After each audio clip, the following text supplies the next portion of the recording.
Good morning, everybody. My name's Ann Oro. It became clear that our schools might be needing to close for a week or more.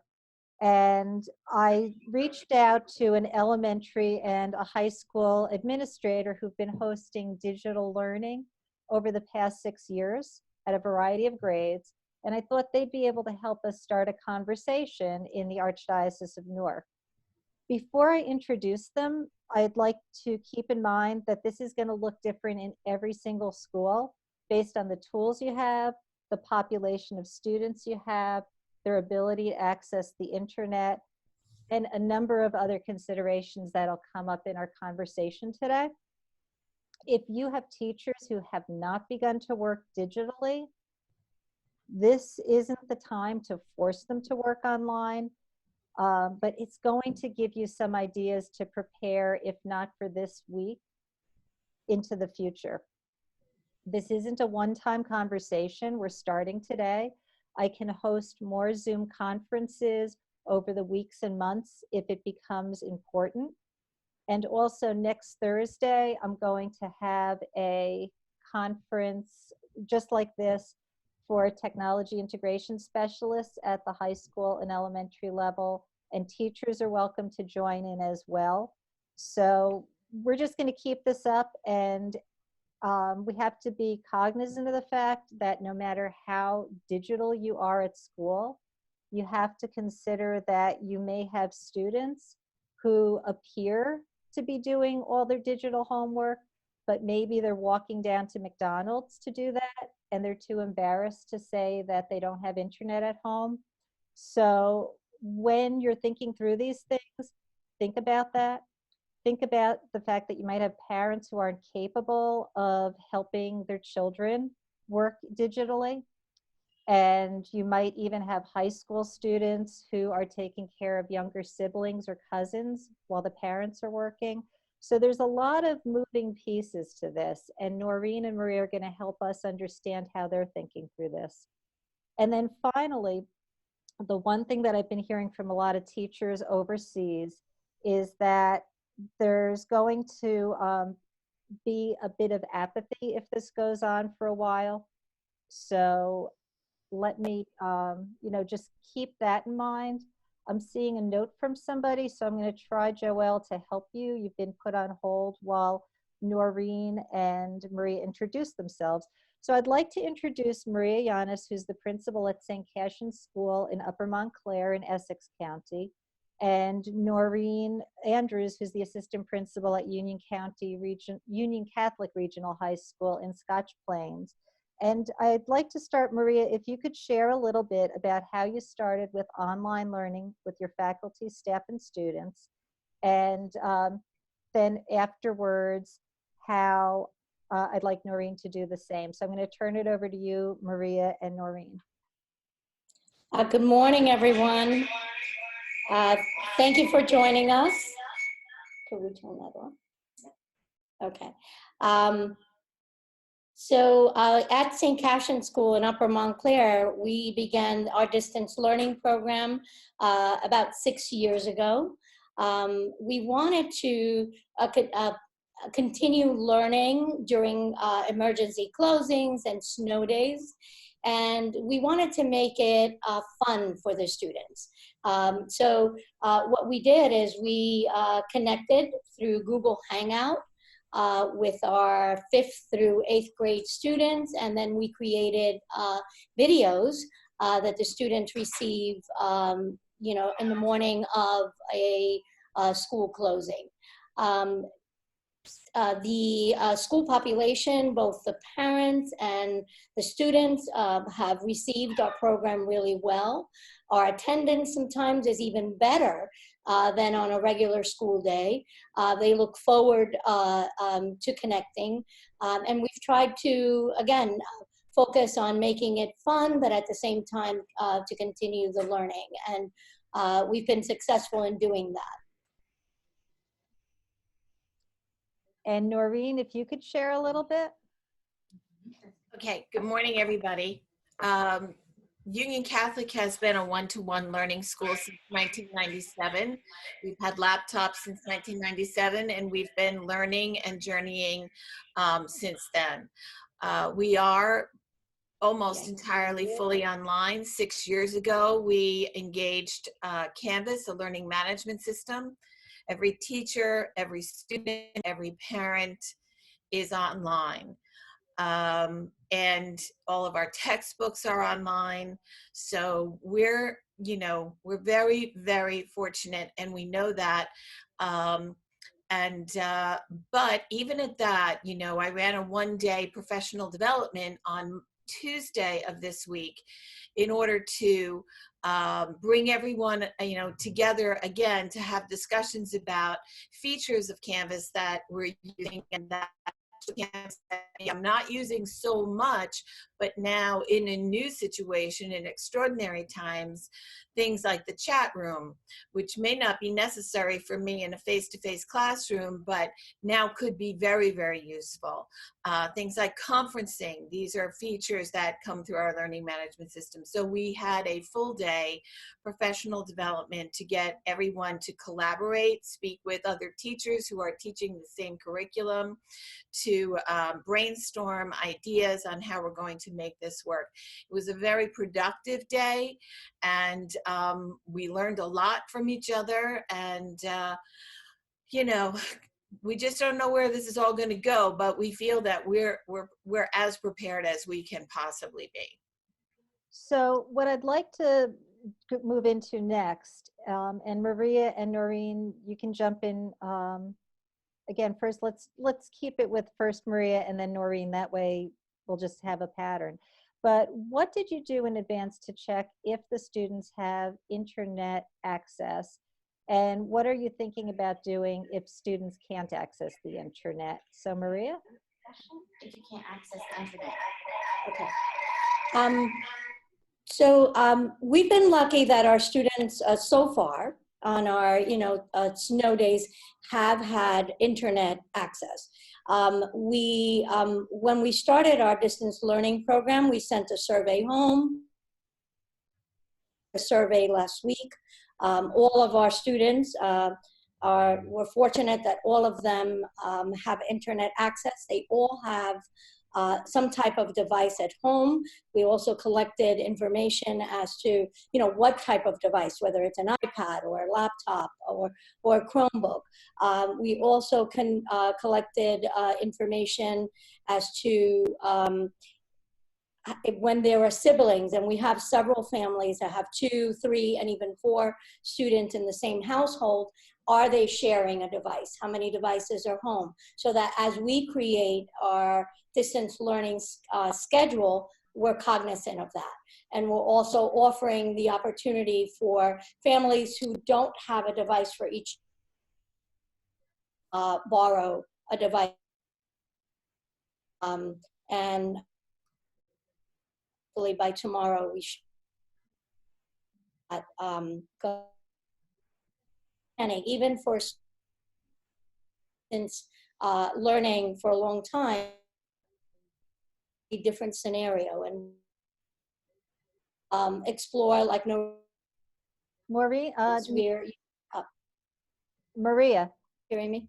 No, you're dropping in and out. Can you switch over to the telephone? Can you repeat that again? Could you switch to the phone? Because you're dropping in and out again.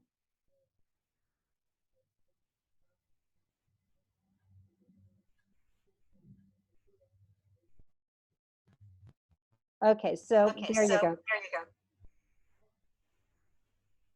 So Maria, you were saying that you're lending devices.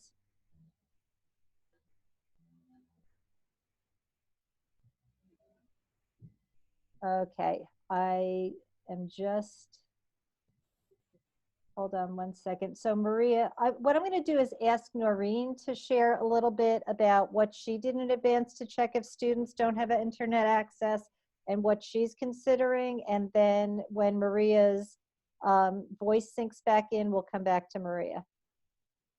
Okay. I I preface this by saying that we're very, very fortunate at Union Catholic, and we know that, and we want to be helpful to everyone who is struggling in this situation. But regarding internet access, that's something that, you know, you're coming to Union Catholic, you have internet access. When we give out the laptops at the beginning of the school year to the new students, you know, that's a primary question. So for the most part, that's a moot point for us. And I know that's not true for so many other schools. So I'm going to share with you some things that I have learned from other school systems that are not in the same position that we are in. First of all, we have counseled all of our teachers here to be very in tune with their students as of yesterday, today, and tomorrow regarding things like preparedness, showing them what it's going to look like on the LMS when they're at home, and talking to them about what happens if your internet goes down, or what happens if you can't reach us, and talk about alternative ways to be in touch. So that's how we're dealing with that problem here. But I'm also aware, as many, I'm sure all of you are, that there are many kinds of surveys that are going out. And what I've seen are surveys from public school systems where they're going home as text messages. And it's a quick poll. First question, do you have internet access? Yes, then you're done with the survey. You're all done. You don't need to continue with the questions. If your answer is no, then there's another 6 or 7 questions that are asked to try to give the school system better information about what you might be able to do with your students when you know, should this situation make itself a part of our lives.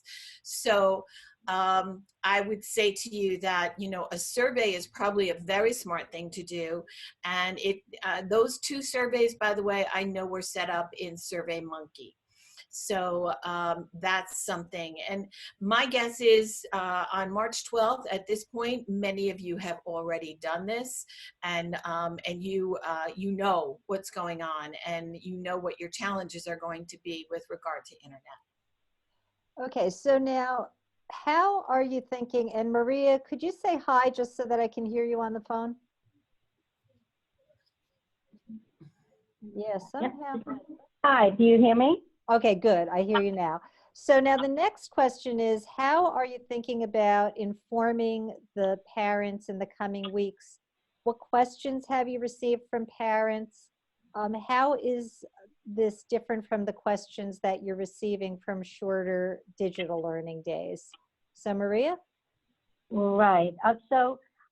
We send out detailed directions of how to log into all of the programs that we have. Like Noreen, we're very, very fortunate. We have online access to all of our curriculum, or most of our curriculum. For the major subjects, we do have online access to our textbooks and curriculum resources. So we are practicing. The teachers have been practicing assigning more now so in the last week on the, and using the online components. As far as informing the parents, we send home written detailed directions. Also, our technology integrator, who is here next to me, Mrs. Shadernak, has created tutorials, videos, and we are preparing to send those home.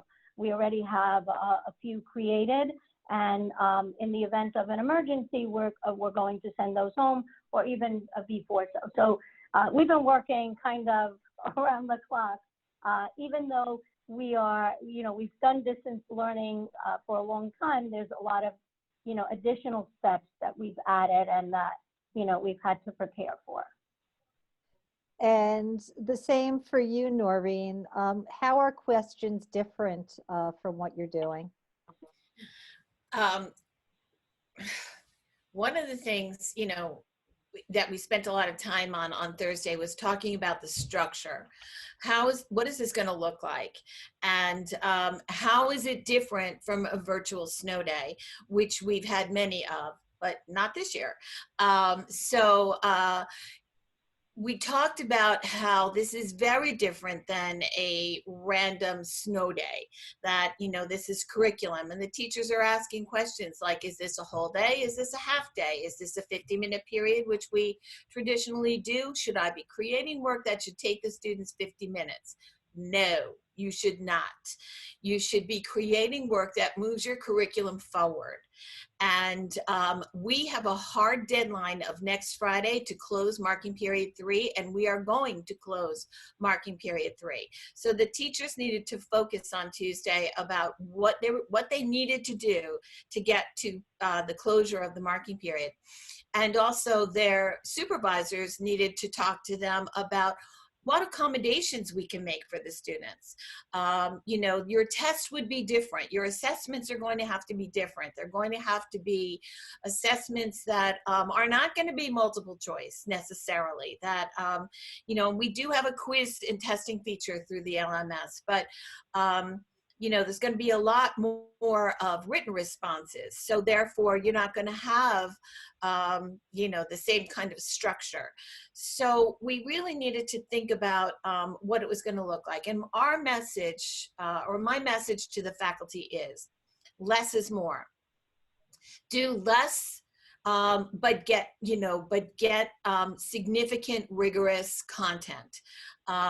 Make it fun. Maria used that before as well. That was a big emphasis for us on Wednesday, because Anne, that article that you shared with Maria and I earlier in the week, I made that a mandatory reading for the faculty.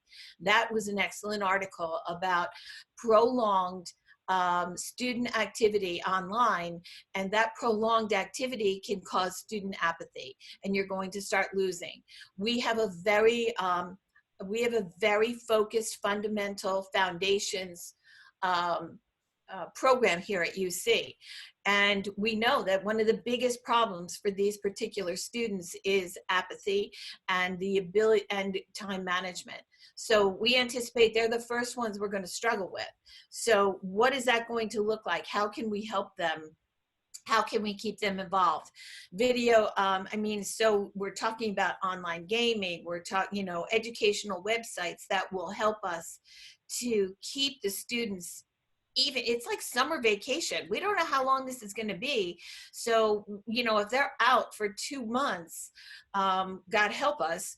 But if that were the case, we want to keep their brains moving. We want to keep them connected. We want to keep them moving forward as best we can.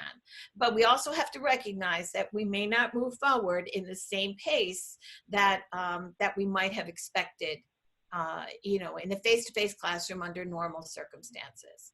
And Noreen, I just want to check something. That article that you were referring to, that was the one from EdSurge, Students Are Lonely, What Happens Yes. When the Coronavirus Yes, Forces that's Schools an Online? excellent article, excellent.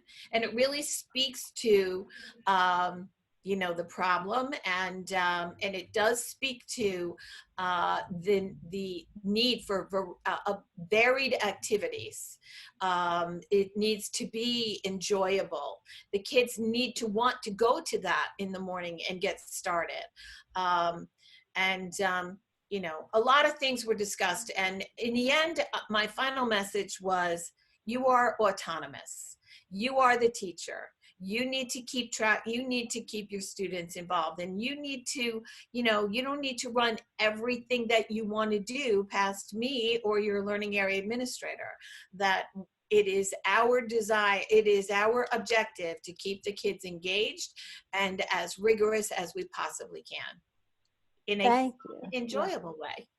Yeah, and one of the things that Maria and Noreen and I talked about on Monday when we did a little pre-conference was the idea that, and again, in the link that I shared in the chat room, I also will send out an email to follow this up with everybody so that if you're on the phone, you'll get all the links as well. But it's really important to realize that there's a wealth of resources out in the world. Teachers in overseas areas, in the international schools, they're going on their 6th week in some cases of being in this situation. There's a Facebook group online that you can easily get admitted to. And I have that shared in the resources and the link as well. but what they're noticing is that they can overwhelm the kids with work. So when you're thinking about talking to your teachers about preparing resources to work on at home, what Noreen said is really key. You want to work on quantity versus quality. And the next two questions that I had, we sort of started touching on, but Maria and then Noreen, and I'll repeat the question for you again, Noreen, if you need it. But as you were listening to each other, are there any guidelines that you have for getting work done or giving credit for the learning that we haven't talked about yet? And again, how is this changing in light of potentially having more digital learning than for just a day? So Maria? Right.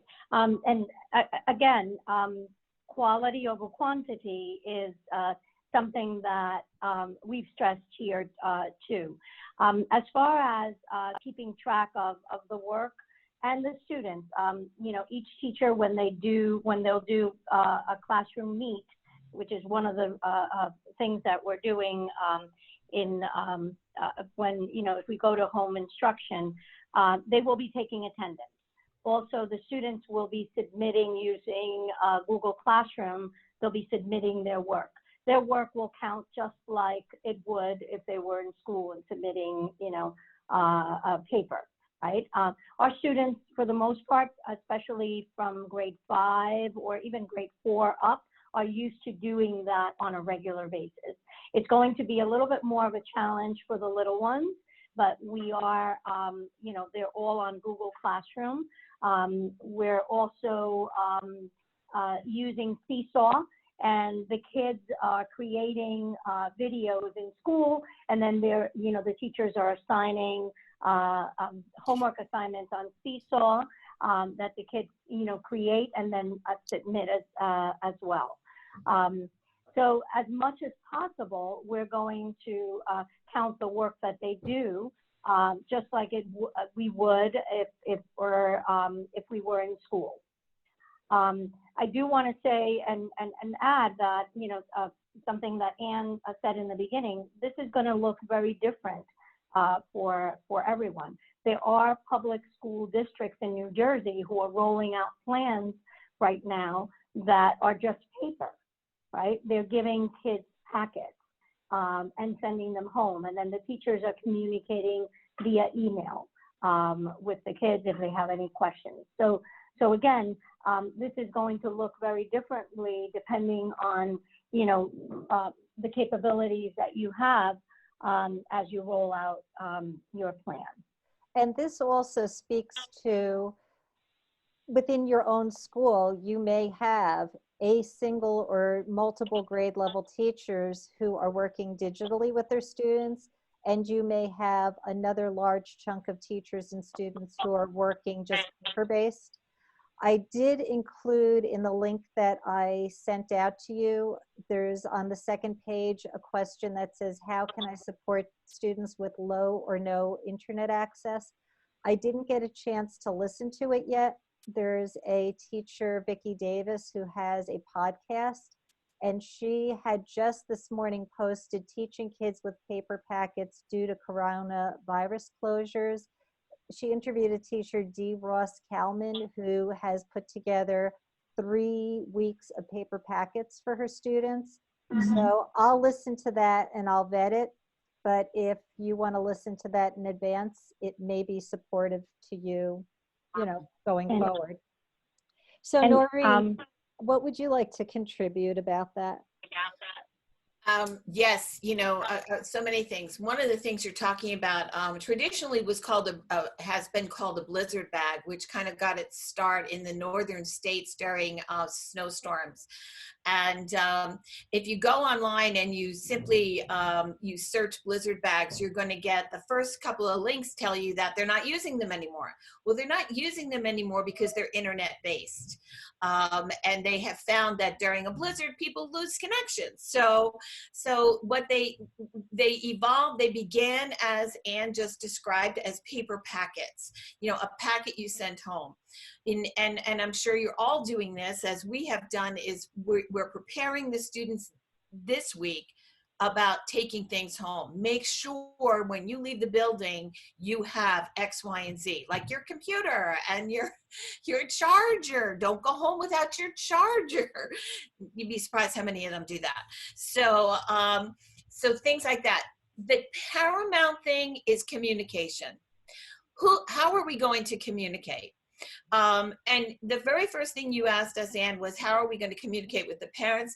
Here, our very first reach out is going to be Honeywell, to alert and we all use Honeywell to the best of my knowledge. So alerting the parents to the situation, alerting them to check wherever we want them to check, alerting them to letting us know, call us and let us know that you don't have internet, or call us and let us know that you don't have email. I mean, that's not something we anticipate running into, but I work with a lot of elementary schools, and I can imagine that's going to be an issue. So Honeywell is your first line of defense. And then communicating with your teachers throughout this. I've set up a Google Doc as a result of our in-service day on Tuesday.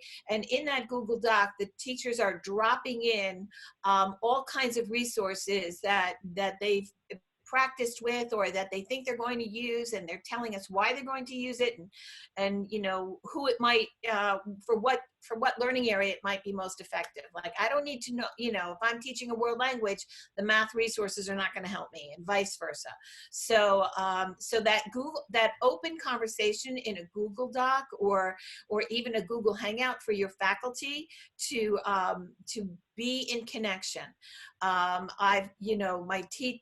of the things that article talks about is that you as a teacher can get bogged down and find yourself doing 12 to 18 hours worth of work in a given day. It should not be that way. You need to be very conscious about how much work you give your students. Know that we're under accommodations. We need to make accommodations right now, and and work at it that way. Then I had a teacher who said, "But I have other things to do," and I'm like, "No, you're working. This is your job."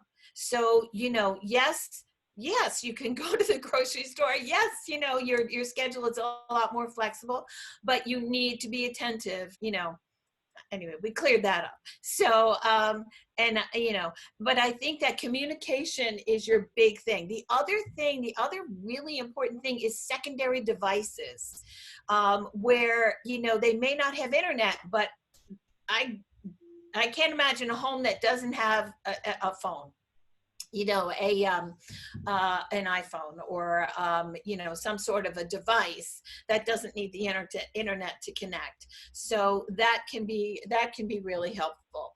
And so those are some of the things that are very, very important, is establishing lines of communication right up front. How is your faculty going to communicate with each other, and how are we going to share ideas? So those are some things that came up for us. And again, Maria and Noreen, you kind of touched on this already, but just to clarify it again, are you planning on having office hours defined, or a response time to emails or online questions to parents, to faculty, to students? And what Noreen said is really key. We all can get obsessed with making sure that we're taking care of everybody's needs, but teachers and principals, administrators, you need to make sure that everybody's making time for self-care as well. Exactly. Because if we try to drive ourselves 18, 20 hours a day, you will surely get sick. No one. Right. So, but that said, Maria, what are you considering as far as office hours or response time guidelines you're giving to the teachers, or what you're helping parents to understand as some expectations? Right. when we've done this no day connections, we've had office hours. But now, the expectation now is for teachers to work from 8 to 3. And we're creating schedules depending on the grade level. Remember, we're anywhere from pre-K all the way to 8th grade. So the assumption, for example, in middle school is that teachers will meet with students either through a Google Meet live, or will be on Google Classroom and connecting with their students when they're scheduled for class. So that's what we're expecting from our teachers to, be connected and be active in, servicing the students for the same hours that they would be during the school day. That's not to say that maybe they'll get an email later in the evening and they might answer it, but we're hoping and expecting them to put in the same amount of work that they would during, a regular school session, and if it weren't an emergency. And how about yourself, Noreen? Well, the teachers themselves are going to go through a challenge because, I've been in education for a very, very long time, and I'm not sharing that number, but I don't know what's going to happen when I don't have bells to respond to. I'm like a Pavlov dog. I need a bell. So, and I think we're all gonna have that issue, working from home. I have long thought about working from home because I do teach for the virtual high school, but I don't know that I'm not real good with discipline. So we're all gonna have that initial challenge. Absolutely. Yeah, it's going to be interesting. But we had that discussion about office hours, and because our students are high school students, and we recognize that many of them are going to be babysitting. And we need, and so they're not going to be doing their schoolwork during the same hour that other people are doing their schoolwork. Because if I have, as a parent, and I need to go to school, I'm going to leave my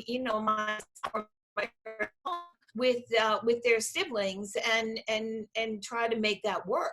So they're going to have other responsibilities, and we discussed that. So we are not doing this synchronously. We are doing it asynchronously. So it's going to be up there with deadlines, and the deadlines for us very often are midnight, because that gives students the flexibility to do something. Other teachers may do a project and the deadline may be Friday, or everyone, again, for us in our, because the teachers are used to working with their students in a certain way, the students are working with their teachers, and we don't want to change that up. So we make only one mandate. At Union Catholic, when a teacher gives an assessment, they have 7 days to evaluate the assessment and post 7 calendar days, not school days, to post the grade on Synergy, which is our database, our grade book. We turn that to 3 days. That if you give an assessment on Monday, the grade needs to be posted by Wednesday. So we shortened that. That's the only mandate we gave. Other than that,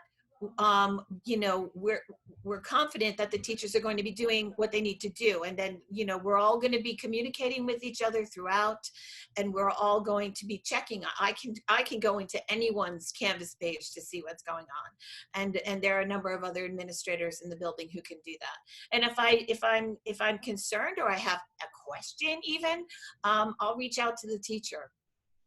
Okay, so I did see a couple of questions fly through in the group chat. I'm going to address those with the group as best as I can.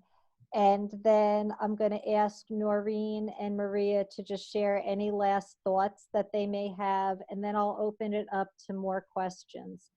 The link that I gave everybody a couple of minutes ago, which is tinyurl.com/arcandigital2020. That is a Google Doc, and I posted it again in the chat, that's open for anybody to edit, because none of us can know everything and see everything. So feel free when you're in that. You don't need to have a Google account to edit it. just to walk you through it, some people are asking about digital resources and sharing different companies that are giving access to things for free. So there's a little section there that says what digital tools can support student learning remotely. If you click on the link that says general list of digital tools, I've tried to break that into special offerings or information from tech companies for school closures. And I even found something from Apple about cleaning Apple products. But when I find things, I'll put them in there. Please, if you find things, put the links to what's available for free in this COVID situation. The more that we share together, the better. I've also found some guides from Right. educators I around see the a lot of world. people are doing that even in the chat. That is awesome. So Yeah. I'll save the chat, and whatever nobody adds to this document, I'll save the chat and add it into the document afterwards. Then I found some guides that people are I putting see together. Alexa is talking about Newsella. Yep. Newsella is wonderful. Yeah. Yeah, So Newsella is a Newsella- new resource we've been using here at Union Catholic, and it's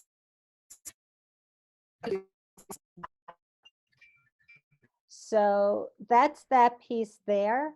And, you know, like I said, I'll keep adding to it. You add to it as well. Somebody had asked what suggestions other than Google Classroom, especially for K-3. Like I said before, remember that this is something new for some people. So I'm going to tell you that Seesaw is a great tool. But the problem is if teachers haven't used Seesaw before, now isn't the time to pressure them to start using something new. That said, if a teacher wants to start using it with the kids in the class now, that's a great idea. Because if your school doesn't have to close this week or next week or the week after, they can begin practicing during the school day with the support of administrators in the building and with the support of, and I just lost Noreen and I'm bringing her back in. I think I'm So, back oh, you now, are yeah. good. Okay. But, you know, it's great to be able to practice right now. And, you know, you have the support of tech specialists in the building. You can see what the students are struggling with, and I can see, you know, and the teacher can share with others in the building the struggles they're having. Yeah. But Seesaw is great. Yeah. So many And I see somebody's talking right now about, you know, virtual tours in museums and such. You know, once we start sharing, it's that's going to be overwhelming also, because there's so many great things for people to be able to keep their students' minds working, keep them active, and yet in an enjoyable way. And that's why I didn't try to and put too much, because you can get easily overloaded with the possibilities. Maria? yes, I wanted to add some other things to the elementary, for ideas for the elementary grades. Seesaw is great. Screenomatic is also great, and those are tools that the teachers, if you have some kind of in-service, can start learning. But also just a simple video. If you take an iPad or you take a laptop and you create a video of just a teacher talking, reading a story, that's very simple. You don't really need a lot of training to do that. And if you create, you know, short videos that can be shared on a YouTube channel or can be sent through your email, that's how we started our distance learning, not using a lot of the sophisticated applications that are out there. So that's effective. It's an effective way of connecting with the little ones. And then there's a couple of questions about what subjects are required and a total number of hours of instruction to count as a school day. I can look into in the school's office guidance and get back to you on that. But, you know, really, as long as the learning is continuing, And, Mm-hmm. look into the core subject areas at the elementary school level: English language arts, math, science, religion, some social studies. And Noreen, maybe you can talk to us a little bit about what you're struggling with at the high school level as far as content as well. Um, because we're in the habit of doing this and we require it, and we don't have the kinds of things that you have on the elementary school level, like art is an elective, it's a pop-in kind of thing. These are actual electives through which students are, working for on their transcript. So our music teacher, our PE people, our art teachers are in the habit of providing curriculum virtually. So that will continue. I know the music teacher was frantically looking for a scanner the other day to scan a lot of stuff, and I can understand that from his, his learning area. The art teacher, that will be all virtual. She's a virtual teacher to begin with for AP Art History, so she's going to be fine. And the PE people, it's going to be interesting because they have begun to incorporate things like yoga and mindfulness and meditation into PE. So that might be what everybody needs. I might tune into that class myself, but but yes, everyone is required to post something for the students to keep moving. Also within PE, we have a lot of health classes running on the sophomore level right now. So that's strictly academic, and that marking period closes on the 20th. So, they need to do that. Mm-hmm. And that also reminded me of another thing that I read just last night. Again, guidance from teachers overseas who were doing this for a while, is that the kids can get lonely. If you think about an only child who has two working parents, what I saw is that some schools are actually having a virtual recess that kids are open to join. So they might have a Zoom conference link where the kids can just get together and see each other and socialize a little bit. So, it's keeping that mental health piece, like you said, Noreen. The video is our friend in this situation. There's a lot of ways to do to record, and we recognize that in OneNote. I think many of you have OneNote. There is a recording device there where you can record yourself or not visually, but you can actually, you could think about giving a short lesson and then turning them loose to do the practice of that lesson, which I think is going to come in really handy in the math classes. We're working on virtual labs. We do virtual labs from time to time here in the building, but now it's going to be necessary to do virtual labs. So we're going to come out of this. I think, one of the things that strikes me is we're going to come out of this in a better place once we're done. We will all have learned things we didn't know before, and we will all take this experience to the next level in education. The face of education is going to change as a result of this extraordinary situation. And that can be a good thing. It's going to be a good thing. Absolutely. Yeah. I agree with you, Noreen, because, so many of us just, due to a variety of reasons, haven't gotten as far as we want with technology in our own schools. And this gives us an opportunity to push ourselves a little bit. Like I said, I plan on hosting another one of these conferences, perhaps when everything settles down, even at the end of the school year. It might be really a good thing to have a conversation with all of us on lessons learned. Joel had mentioned that his faculty has been using something called Slack to communicate, which can be free. But they've been doing that as a group for a long time. So Slack messaging is a great tool. I see somebody is talking about using apps on your phone for scanning. 100%. You know, we had a house fire and I had to rebuild my parents' house. And every document I dealt with in that for that year was that app on the phone. So everyone should look for a tiny scanner or something of that nature on your phone, scanning things, photographing items.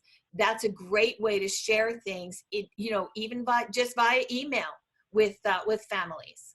Yeah. And that actually works in the other way as well. I was Yes. kind of scanning back here. Kim had asked, how are other schools building in daily accountability for primary grades? K2 will be working primarily on paper. And so, you know, that is definitely providing um, Tiny Scan or Scan Pro or something else. Provide those links to parents. That's something that I can add in the general list of digital tools. And that would be a great um, give to the families to say, if you know, if your children have paperwork, feel free to use tool X or Y or Z, and you can email the pictures to your teachers. So, you know, again, it comes back to, you're all going to have to decide what's appropriate within your community. But Right. we're going to be asking for if you have any more questions now, and then I'm going to post into this group. Where is it? I did create a Facebook group. Now, the intention right now is it's for um, administrators. I know that we have some technology integration specialists in the group as well. I'm going to create a separate Facebook group for technology integration specialists and teachers, because there may be some questions that administrators want to chat amongst themselves privately. It is a private Facebook group. If Facebook doesn't work for everybody, I'm happy to have any digital tool. You just have to tell me what would work for us to communicate, and I'll create it. Noreen had suggested something like a blog, but I figure the majority of people tend to have a Facebook account, even if they don't make it public to other people. So, you know, administrators, feel free to jump into the Facebook group, and you just have to agree to a couple of rules about being kind and keeping things private. And Well, that's a very good point, and that's something we talked about with this with you know, as teachers on Tuesday, is reminding kids that, you know, like, we're going to open up these chat rooms, which most of us have never used before, and we're, you know, that comes through our LMS, but right up front, netiquette, you know, and the nice thing about the chat rooms that we're going to be running is, if somebody puts something inappropriate or off target, you know, off topic, we can delete it. The administrator, the teacher who's running that chat can delete it. So, you know, having those conversations with kids, there's a lot to do with our kids to get set up, and we have no idea how much time we have. and And I then think Go on, Maria. when you connect live, I'm sorry, when you connect live with the students, I told the teachers that they need to establish the perimeters for when they do a live chat with the students, or they, you know, do a Google Meet, just like you would when you have a class for the first time. You go over discipline and so on when you have a class in person, right? The same would be when you connect digitally. That you have to set the tone, and you have to set the expectations, and what is acceptable. I think that has to be a beginning and a starting point when you begin the virtual learning, if that's what your school is doing. Right. Agreed. And so just a couple of things to keep in mind that I wrote down for myself is, there's a variety of tools.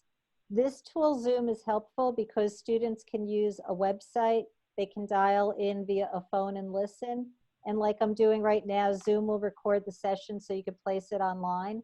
So this might be a tool that you want to look into. For free, you can have an unlimited number of people for up to 40 minutes.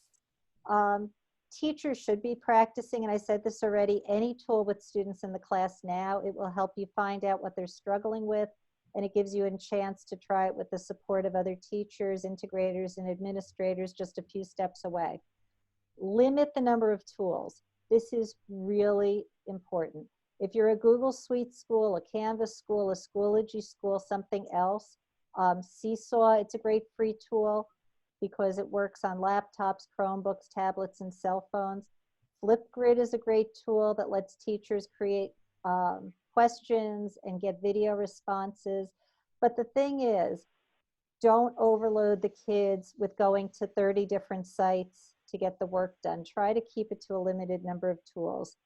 As Maria was saying, you might consider creating videos for families of younger students, and also create videos for families so that they might have a chance to support their little kids with the tools at home. Be mindful of quality versus quantities. Don't overwhelm the kids with work. You don't want to have the work become a fight between the parents and their children. There's going to be enough stress already. Be mindful that children might be in multiple schools with multiple grades competing for bandwidth and devices. You're starting to hear colleges are closing down. So you could potentially have elementary kids and high school kids and college kids and working parents all in the same house at the same time. You can post videos as unlisted in YouTube so that a person needs the link to find the video. So those are just some other little thoughts that I had. I'm going to Chris from Hudson Catholic had offered to share something that he has learned about for creating, and I'm just trying to find his, on creating lecture content. So Chris, if you want to unmute yourself for a second and share, and that would be really helpful. Sure. Thank you, Ann. Good morning to everyone. A little feedback there.